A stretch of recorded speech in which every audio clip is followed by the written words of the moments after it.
प्यार का भूत अगर ज्यादा सर पर चढ़ा हो तो श्रेया उपाध्याय की कहानी सुन लो, पल भर में उतर जाएगा। श्रेया उत्तर प्रदेश वाराणसी के रोहनिया थाना क्षेत्र के अंतर्गत आने वाले मरोई गांव की रहने वाली थी। पिता सुनील कपड़े की दुकान चलाते हैं और माँ रीता एक गृहिणी है और श्रेया अपने माँ बाप की इकलौती बेटी थी। पढ़ाई में होनहार थी, लेकिन बात है साल 2020 की, जब श्रेया के दूर के रिश्तेदार यानी श्रेया का फुफेरा भाई विवेक श्रेया के घर में आता है। लेकिन उसके तुरंत बाद कोरोना की वजह से लॉकडाउन लग जाता है और वो श्रेया के घर में ही रुक जाता है। और श्रेया के माता पिता को भी विवेक के ऊपर भरोसा था, क्योंकि वो रिश्ते में श्रेया का भाई लगता था, तो वो श्रेया को पढ़ाई में भी मदद करता। और जब कोरोना खत्म हुआ और कॉलेज स्टार्ट हुआ तो वो श्रेया को बाइक से कॉलेज भी छोड़ा करता था। और फिर धीरे धीरे श्रेया और विवेक के बीच नजदीकियां बढ़ी और दोनों एक दूसरे से प्यार करने लगे। लेकिन जैसे ही इस बात की भनक श्रेया के माता पिता को लगी, वो तुरंत अपनी बेटी श्रेया को समझाते हैं कि बेटा, तुम सामाजिक मान मर्यादा को भूल गई हो क्या? वो तुम्हारा रिश्ते में भाई लगता है, तुम किस रास्ते पर जा रही हो? और फिर श्रेया को भी अपनी गलती का एहसास हुआ। उसे भी लगा कि माता पिता सही ही कह रहे हैं, मैं ये क्या नादानी कर बैठी। और उस समय श्रेया की उम्र 16 से 17 साल थी। तो श्रेया नादानी बस विवेक के करीब हो गई थी। लेकिन जब परिवार वालों ने समझाया, रिश्तों की मान मर्यादा समझाई, तो श्रेया समझ गई। तो फिर श्रेया और विवेक एक दूसरे से बात भी करते हैं, हमसे नादानी बस जो भी ये गलतियां हुई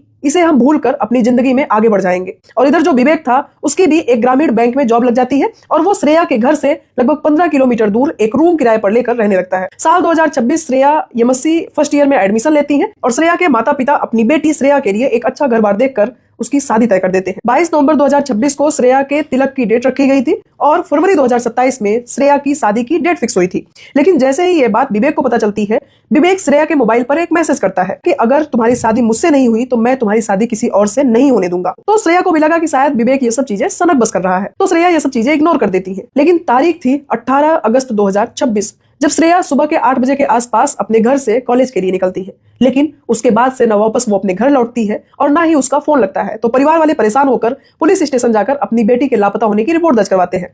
तो पुलिस वाले श्रेया की तलाश कर ही रहे थे, तभी श्रेया की माँ और श्रेया के चचेरे भाई को पता चलता है कि श्रेया के साथ साथ विवेक भी गायब है। फिर श्रेया की जो माँ थी और उसका जो चचेरा भाई था, वो विवेक के घर पहुंच जाते हैं। तो वहां से पता चलता है कि शायद विवेक अपने नानी के घर गया है। फिर वो लोग विवेक के नानी के घर जाते हैं, तो वहां पर विवेक तो नहीं मिला, लेकिन विवेक का बैग जरूर मिला। फिर उसी बैग से एक चाबी मिली।